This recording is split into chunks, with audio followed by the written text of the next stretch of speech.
Yeah.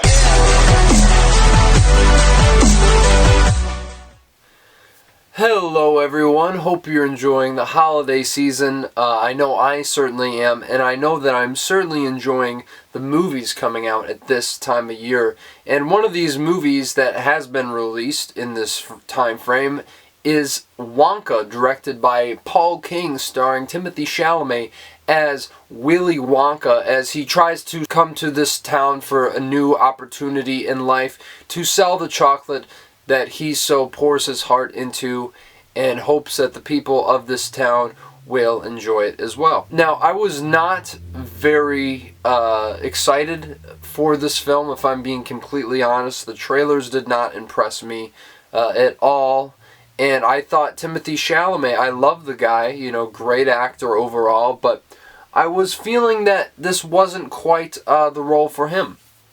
But the one thing that did have me excited was the fact that it was Paul King directing this, who obviously directed the last two Paddington films, the second one of which I think is one of the greatest films ever made, and I really mean that wholeheartedly. That's not a joke.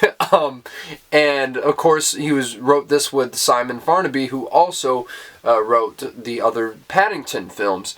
So I knew that, okay, if they're bringing in any director, this is a good choice for Willy Wonka, you could say. He likes to create these very, like, over-the-top worlds with a very tongue-in-cheek sense of humor that feels mystical and magical. Whimsical is a better word, I would say. And I think that's masterfully done in both the Paddington films.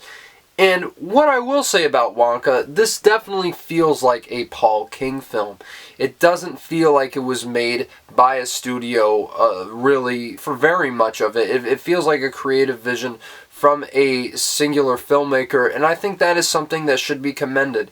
It has that light sense of tone, that slightly campy humor that we've come to enjoy in the Paddington films, and a very, very great British sense of wit to go along with it. So it has the trademarks of being similar in that sense. I mean, obviously the ingredients are there for something great, but I feel like this is a film that doesn't really do anything wrong, but I don't think it does anything that is particularly great either. And I think a lot of that has to do with the musical numbers. Now, there are some very good ones here that I enjoyed, but overall, the fact that you're hearing all this pitch correction, or at least I can, listening to these musical numbers, it really feels kind of artificial, and I don't think the lyrics are really anything to go home about either. There are some fun musical numbers for sure, and some very, very well-paced and thoughtful and creative sequences to go along with them, but none of the numbers really stand out here except, pure imagination. But, like, come on, that's from the original one. So, of course, I mean, that's a classic, iconic song, originally sung by Gene Wilder, as sung by Timothy Chalamet here, and a lot of people have been giving him flack for his voice.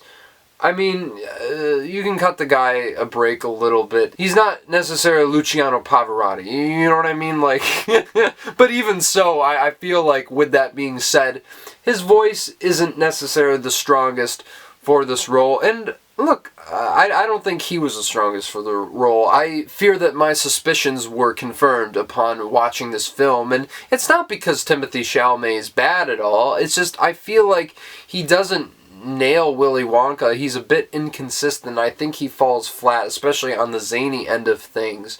And another thing that a lot of people have mentioned, and I kind of agree, like, look, because this is definitely devoid of the Willy Wonka that Gene Wilder played, even though it is a prequel to that movie. It really feels like its own separate entity, a very heartwarming, very family-oriented film. Even though, the original Willy Wonka was family-oriented, it had an edge to it. Like, there was something sadistic going on there with Willy Wonka, played by Gene Wilder. But here, he's just a sweet guy. It doesn't really feel consistent with the Willy Wonka that we saw all the way back in 1971. And part of that is because Timothée Chalamet doesn't have any edge to this character. Now, that isn't really his fault if the script didn't dictate that, but at the same time, I would have liked to seen some sort of linkage between the two if you are making a prequel to that movie at all, which I think is a dumb idea to begin with. But with that being said, I really feel like the supporting cast that rounds out Chalamet is a lot stronger. Especially Calla Lane as Noodle in here, who's kind of like this orphan girl who becomes Willy Wonka's sidekick. She really is quite charming and delightful, and I really like seeing her in the film. Keegan-Michael Key is really, really fun. I think he's definitely one of the standouts, especially on the comedic end. Rowan Atkinson shows up in the few scenes he's in. He's great. So, you know, there's a lot of great supporting players in here. Olivia Colman, obviously, is Mrs. Scrubbit, and she kind of plays like an evil stepmother type character who owns this inn, along with Tom Davis as like her sidekick, kind of love interest. So, and he's really great, you know, a Paul King regular. You've seen him in Paddington too. And I love the dynamic between the two of them. And of course, I also have to mention Hugh Grant as the Oompa Loompa, which is like maybe 2023's most bizarre casting choice that I've seen. But for what it is, it's Hugh Grant. He's having a good time. I love to see this strange late career resurgence for this man where he's absolutely off the chain.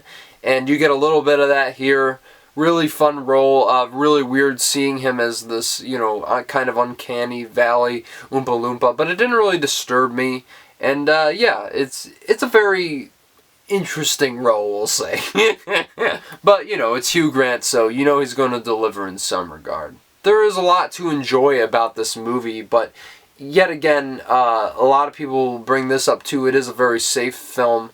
It's a fun family outing that doesn't really go much beyond the surface, and I think that would have been really, really great had they done that, because the Paddington films are, you know, these fun family adventures, but there's also something underneath that you can really appreciate on an emotional level. Now, I will say, this movie did get me emotional at the end, and I wasn't expecting that. Part of it, I will say, is probably nostalgia bait, but I think that there is legitimate payoff that really almost moved me to tears, and I wasn't expecting that. So I have to give credit where credit's due. Paul King is really, really great at doing this, and you know, obviously that's not an easy feat for a lot of movies to do that. And look, I think the production design is very inspired, quite spectacular.